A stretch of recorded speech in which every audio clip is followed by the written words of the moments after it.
Namaste and welcome to Wise Our Career Guide. Today we have Ms. Sandhya Prakash with us, who is a thought leader and an entrepreneur. Let's hear from her. What has her journey been like? Namaste, ma'am. Welcome. Namaste to you, Neha. Lovely to be here on your show. So, ma'am, before we get into your entire journey, what has been your educational background? So, like each and every one of us, I went to school in a Kendriya Vidyalaya Atomic Energy Central School. We had a wonderful childhood on the banks of the Ganges, and I think both Kalpakam and Narora, which were atomic energy power plants, really had the colony feel, and in the western UP, which is where I grew up and got educated. Not only was it a school education, but it was an overall getting to know people from all different states, very open neighborhood. As far as nature is concerned, that's been a very huge impact as a teacher for me on the banks of Ganges, the soil, the sand, the water, the flow, the river, everything used to grow. So I credit the choice of my parents to have moved to that place, playing a major role in my education. From there, I went on to do my graduation from BITS Pilani. I did my master's in management studies there, and 4 years were extremely transformative, not only because of the educators there, the place, which I recently visited as well, coincidentally just last week, and the people who I grew up along with and really grew up, those teenage years where you're really impressionable. If you have the right peer group, challenging each other, just egging each other on, we really grow. So that was a wonderful time. Further to that, of course, one, indulges in continuous learning later, but formal education, yes, was at BITS. Okay. Okay. So, ma'am, what was your first job after BITS Pilani? So we have this fortunate campus placement division. So there are companies that come and they pitch themselves. In those days, we were, engineers and management graduates. The jobs were also not that many, but we were sought after. So the companies like Wipro and Mastech, I got two offers during the placement division. One was a large company, one was a smaller company, which was up and coming. So my first job I picked was at Mastech because it had more of business development and solution sales rather than box pushing. So I think that was my criteria, if I remember right. Now I don't know whether to call it the right decision or the wrong, going with a smaller company. But I think for me as a person, I learned a lot right across the length and breadth. So my first company was Mastech. So, ma'am, after this first job, you've held, various roles in very different profiles through your career, going into entrepreneurship as well. Could you share some brief about each of these profiles, how they were different, and what made you decide to, shift from one profile to another?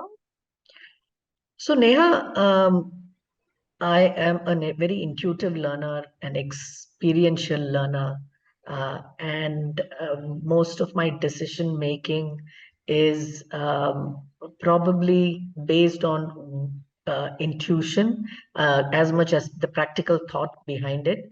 Uh, um, I think after my master, I got married, and my husband lived in Saudi Arabia, of all places in the world. So when I decided to say yes, I knew what comes with it. But I was okay with it because we had thought we'll be there for a couple of years and then we'll move. These are not permanent locations that one lives in. So once I landed in Jeddah, that was in 1993. It was a bustling city. We were living in a compound, and I somehow felt, with all my background and real enthusiastic upbringing, I would find a job. Now, who was to know that, lo and behold, I was not a teacher and neither a nurse or a doctor. And these were the only jobs for women in Saudi Arabia, which I knew. But I thought a Okay. hospital would also need a management graduate and I would get one. And I did get one in Jeddah for a very large eye hospital. And I was going to join when we moved again places to the eastern province of Saudi. That Okay. was that told me that I could not depend on one particular place. So let me add some more education on areas where women were allowed to enter those places in Saudi. Mhm. And then I Right. thought, I really dug deep and figured probably entrepreneurship the word entrepreneurship was also not known in those days. Okay, Yes. you never heard of a woman entrepreneur, that too in Saudi Arabia. These are all words that came much later. So I thought I'd start some kind of a business where I represent Indian products in the Middle East, Okay. because they didn't have that much of a good name. Mostly all our products used to go to Europe and then come with a made in Europe label. So they commanded Right. higher prices. So the patriot that I was, I thought this was one area that I could influence. So that's Hmm. how I kind of went into business. And there were many, many um, opportunities there in the market which I saw. And one of them was in the field of clothing and textiles. So I did a couple of Okay. courses to educate myself on clothing and textile merchandising, because the wholesale Saudi businessmen would entertain a woman entering a shop, right? But not for, they wouldn't know that it's for business. So then I would talk to them, and then we had a lot of good business prospects develop Hmm. over a period of time. So that's how I started. But then over a period of time, many other businesses came through that same particular Right. attitude of learning. So I did a couple of courses in these from, these were correspondence courses from US. And Okay. without knowing about the field, getting into something is also not the right way. So that's Absolutely. how it was more the need of the hour and the attitude of never say give up. And Okay. that's how. And 11 years went by in Saudi Arabia. Um, Oh, like wow. so it was beautiful and a great journey. Yeah. Okay. So, ma'am, you've stayed in Saudi Arabia, you've worked in Dubai as well. What are the kind of opportunities available for freshers there? Do Indian freshers have, jobs that they can pick up, or it So is only for experienced? um, from those days until even today, Hmm. there are experienced people stand a better chance than freshers. Okay. But Okay. in the last 8 to 10 years, there are very many universities, local universities and colleges that have come up there, right? So Hmm. because they are educated there and there is a relationship with the colleges, there are placement agencies which and the companies will come to the campuses and hire freshers directly. But if you are a Okay. fresher who's educated in India and you go there and look for a job, I don't think that's the right way to start your career. You need Okay. to gain some experience on the ground in your own country and then look for jobs there, because otherwise you'll come at a very, very low position, and Hmm. training from your peer group is not something that's known in the Middle East yet. They Okay. want people who know the job to come and join them. Okay. So, ma'am, you've started a couple of businesses, helped a lot of businesses, find their own path. The school kids, or, even the people in graduation level, when they are planning their career, what would you suggest they keep in mind? So I wouldn't box myself just to the Middle East, or I could do two things. Okay, first I'll tell you about if you're looking for a job in the Middle East, or if you have educated in the Middle East, what to look for in terms of planning your career. So first Right. of all, in any market, what one could do from if they want to work. right? So after grads, if you're doing your undergrad and then post grad and then deciding to get into the job market, first of all, in any market, figure out which are the industries which is what you want to get into. Okay. So you have banking and finance, you have real estate, you Mm, have oil and gas, which is a huge industry in the Middle East. These are obvious ones at the top of your mind, right? right. Where, as an expat, one would look at career opportunities. So now, once you know the industry, you would then see what you are good at. If you're an HR professional, if you are an IT professional, what is the horizontal that you are skilled in, Hmm. right? Correct. Then, using this x-axis and y-axis, you would hunt for companies that are actually hiring and which are good for your career growth. So that kind of a strategy would really work, not necessarily in the Middle East, but for any market that Hmm. way.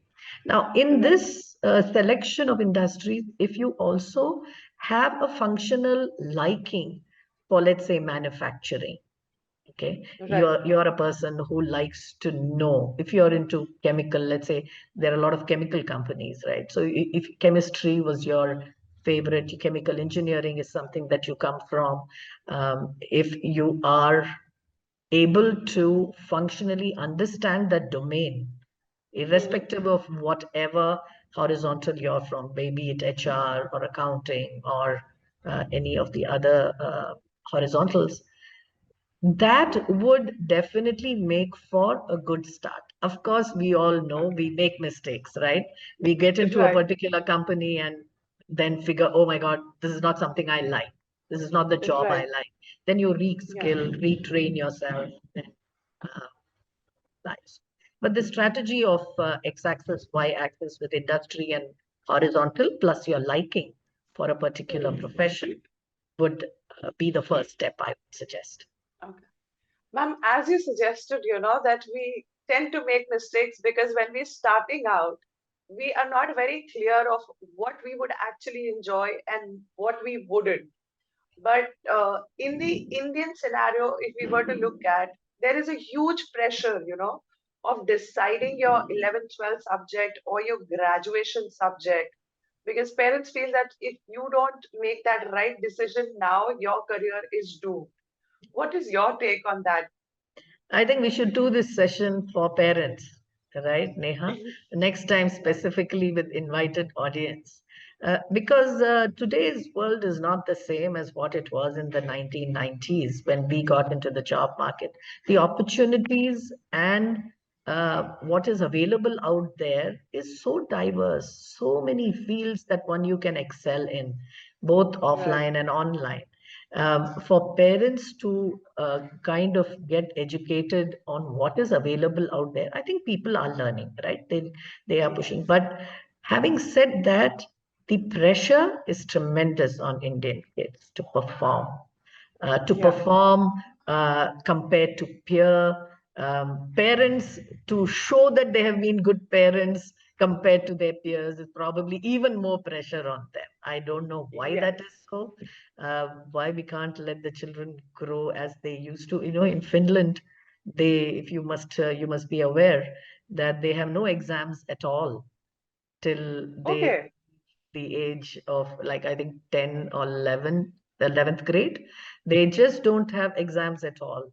Their school starts at 7 and ends like within 5 hours. Then the kids are allowed to do what they want to do and educate themselves rather than just school teaching.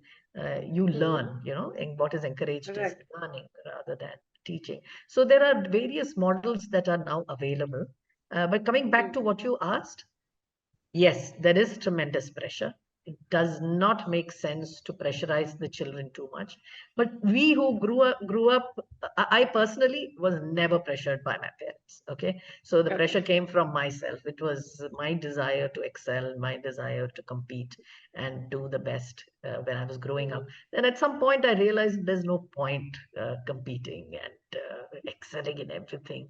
Just take it easy and go slow, keep learning with a proper attitude. But till you come to that growth stage, you need the support of Yeah. parents and the peer group, right? So I think Hmm. keeping good company is one, and no point putting this pressure on children in today's world. uh, Maybe we can give them the right values and understanding of what they like earlier on. If they know, and somehow we can facilitate that as Right. teachers, as friends, and as even parents, just Hmm. help them understand which is the way, and then have career focused mentors approached. Hmm. There are a lot of career Right. counselors today who are available. They're very busy and they are very well occupied, I must say. Yes. But if we take the help of some people like that, that'll really help. Ma'am, of the various companies that you've started, various roles that you've held, there is something that you do which is energy healing. Now, again, coming back to the Indian context, where, for a woman, deciding on her career gets affected by a lot of things. So, can you share if somebody wants to pick up energy healing as a career path, where they can learn, how can they go about that? So, the mind and body is a very complex organism. And the Right. goal in our life is to understand ourselves, and the process is of Mm. self healing. Um, Right. I I conduct classes and online sessions for Mm-hmm. individuals to know themselves, align themselves, get them to a balanced state, and clean themselves, heal themselves. Mm-hmm. So Okay. this is something which is a lifelong journey, and I've been very fortunate in Dubai to come across some wonderful people who are also on the journey of learning. Energies, you have sound energies. So I'm a singer, so I sing, so I know that sound really helps one to Mm-hmm. come to the center. Essentially, all energies have to be balanced, and so you come to the so that you are in the center when you are, suppose you have to take a decision on anything. You Mm-hmm. cannot take that decision when you're not in the center. If you're in Right. high emotional state or extremely rational and stressed out state, the decision what you take will be wrong for sure. So you come to the center. So how do you come to the center? It is about balancing out your physical, mental energies um, on a continuous basis, and it's a continuous process, right? Process, So yes. one of so like me, there are many other people out there. If you can Google and find out, there are no schools and colleges for this yet, but Okay. because there's no one way to get this balance done, but there are various um, bordering on spiritualism. You have various schools of thought that you Mm-hmm. could go and explore, and I suggest people explore multiple, spiritual guidances before um, jumping onto one, you know, Okay. because you don't know which is the one for you. And once you know, yes, this is the way I'm ready to practice to reach Mm. a certain level of consciousness in your Right. life, you can do that. My journey in energy healing started with Ho'oponopono, which is a modus of healing from the Hawaii Islands, where Okay. the teacher just happened to show up in front of me. Then I also had various other um, um, modalities, like a Japanese modality called Tamara healing, show up in Okay. front. Of course, yoga. I've been doing yoga pranayama for the longest time, meditations, um, Mm-hmm. and practice makes one perfect. So Right. perfection is far away still, but yes, these are things that you end up doing. But what was interesting and what kind of catalyzed my journey was the discovery of energy art. I Okay. suddenly felt that I could make a empty canvas just with my fingers and nails and colors, transform Mm-hmm. it into an abstract art which had a message for somebody. Right. So I kind of started drawing, and that process was extremely relieving and also creative and Mm-hmm. extremely immersive and very intense. So energy art is something that I really enjoy self in my self healing, plus even for my clients. Okay. So, ma'am, you've done a lot of businesses. You've helped businesses, you know, uh, move from their startup stage to further along. Right. When it comes to starting a business, it's not for everybody. Not everybody has that, uh, you know, uh, soft skill requirement that is needed to be able to run a business. As per you, what are those soft skills that one needs if they're considering of getting into business? See, what is business? Um, a business is a transaction, right? Right. There is you give a service, you value it at a certain price, and there is a customer at the other end who pays for your service. It's transactional, Absolutely. right? Yeah. If you are looking at empathy and soft skills to be there, it is the complete package you have to offer the client. It has to be client centric. You should really have a good product which is valued properly. And two, you need to have a client, and that client needs to value your product just the way you do, right? These are the two Right. basics of any business. Now, coming back to what skills or soft skills you need to have, firstly, I wouldn't call it soft skill, but you should have the risk taking ability. Okay.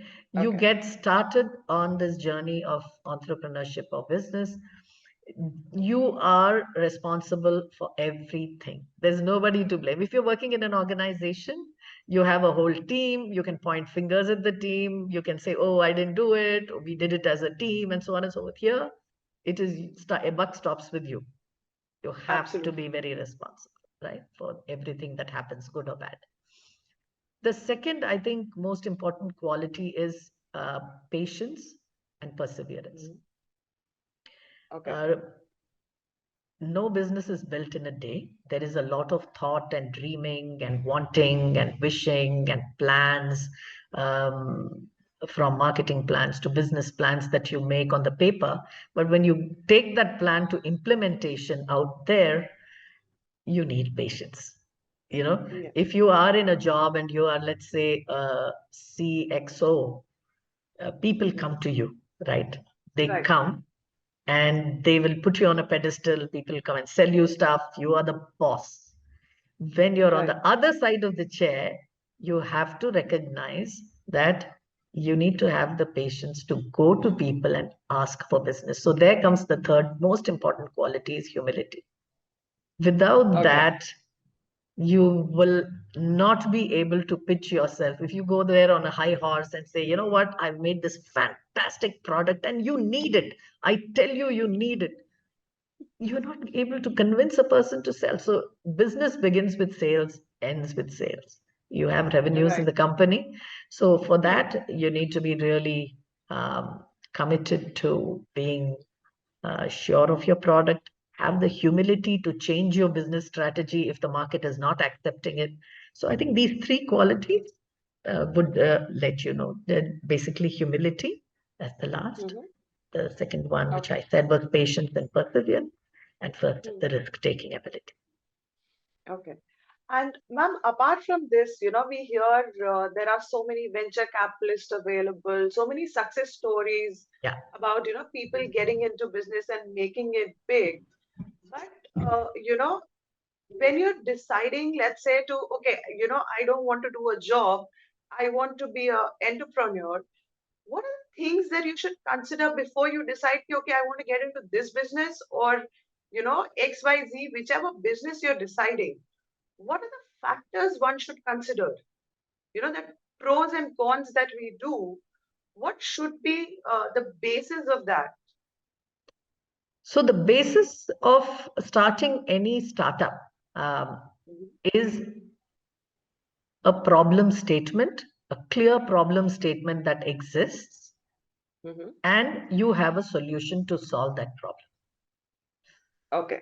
right? So you can be a social impact venture, you could be a product based company, you could be a software company, you could be a technology which solves the problem in the Hmm. world company. But whatever it is, if you don't have a simple problem that you're trying to solve and you don't have the solution, there's no business out there. Okay. Okay. So that's number one. Second, suppose you make a product where there is no market at all. You're going to just Hmm. sit with that product. It may look very nice and pretty and everything, but nobody wants it, right? So a lot of Right. people have this notion that, but if your product does not solve a problem, you're not going to find that. So let me give you an Right. example, right? So if you have I mentor a few women entrepreneurs, and one of them, Hmm. she's come up with eco-friendly vegan uh, range of products for lip. Okay, lips Okay. only. Okay, Okay. so it moisturizes. It is got, because the lips, you eat what is there on your lip all the time, right? You would it would Right. go into the body. So there is vegan products that she came up with, and so yes, now there is a problem that she's trying to solve because there are not too many out there, and Hmm. it is also close to the mouth and nose, and so there is taste and everything, and she actually is creating a new product. So she's an innovator in this lip Hmm. area. Fair enough. So you have to go through this process of finding what is the problem you're trying to solve, whether there is a market that exists, and then have the product good enough, and then you sell it to the customer, and the customers say, yes, what you say, it's true. So you have Great. to. There's no shortcut. This is the end all of it. Okay. So, ma'am, you've done your education, you've started businesses, faced roadblocks, and found a way to, come as a winner every single time. If I were to ask you, what is that one tip you would share with the viewers of how to be successful in their career, things that they can keep in mind to be, a success in whichever field they want to go? So may I ask you, what is your definition of success? Success is something at the end of the day for me feels good, that I spent Correct. a day well, and what I did, I gave my 100%. Right. So success is what makes me feel productive, what Hmm. makes me happy. Right. Success is about, yes, there is a perception of success out there where it ends with awards and accolades and recognition and so on. Sometimes you get it, sometimes you don't. But there is, I believe in life, there is success and there is learning. So there are many businesses that don't work, but how you handle that makes you a stronger entrepreneur every time, stronger person in life every time. Hmm. So when something is not working, like I said, you need the humility to close shop. It's good to start, Absolutely. and then you need to know how to close it, wind up things, and come to terms with that.